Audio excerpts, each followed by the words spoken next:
Basically what we're doing is setting up a baseline set of vitals. We'll also take another set after they come out and they do their work to make sure that there's no spikes in any vital signs like that. So that's why we do that.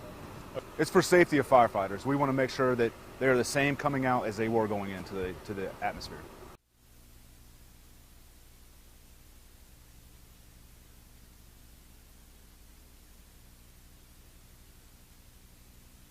My scenario plays out that I had materials in my room that of a suspicious substance, that I had particular symptoms that show radiation poisoning. Well, what happened as I was being pulled out and being decontaminated, the substance that I had been using was reacted to water, and it actually made my body combust into flames. So I got third-degree burns over 90% of my body right now.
We're just one entity.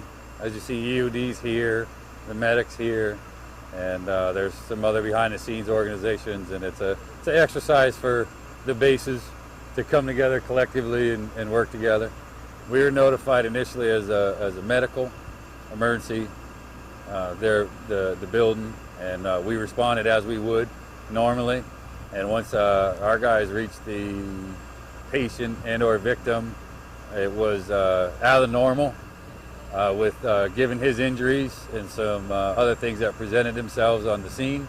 And so that's why we initiated it to a Haz-mat for us. It initially went to a Haz-mat for us, try to identify what substances caused injuries and what's going on. And when we did our initial recon, a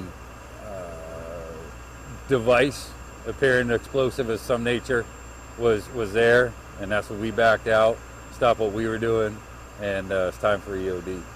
So this instance and any explosive device, we're going to be standing by if it potentially explodes or the danger factor there. They're actually going to physically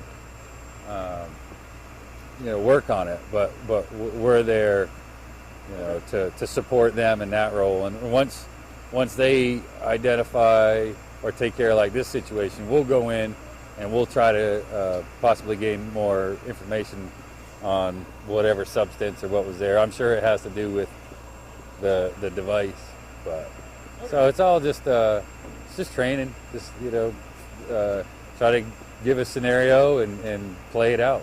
So.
Right now, they are currently deconning one of our team members who went down into the hot zone.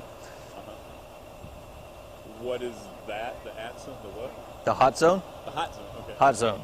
All right, the hot zone is basically an area of exclusion that only limited personnel can enter. And usually that's emergency responders, firefighters, EOD, medical personnel and such.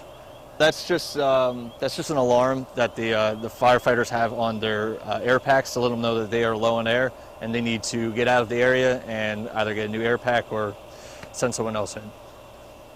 Yeah, and that's what this base exercise really is testing our how confident we are and also our limitations in a WMD exercise and a WMD response. Essentially, the scenario was a gentleman made a potential radiological dispersal device, and unfortunately he succumbed to, while producing the device, he succumbed to radiation poisoning, and we were called in to assess the situation and make it safe for further investigation. The robot platform we used today was the F6 Alpha. Essentially, it's an older platform, but it's a dependable platform that essentially gives us the ability to, remote recon and perform positive actions on dangerous devices downrange, keeping us safe, robots downrange doing what it needs to do, and we control it from our response vehicle.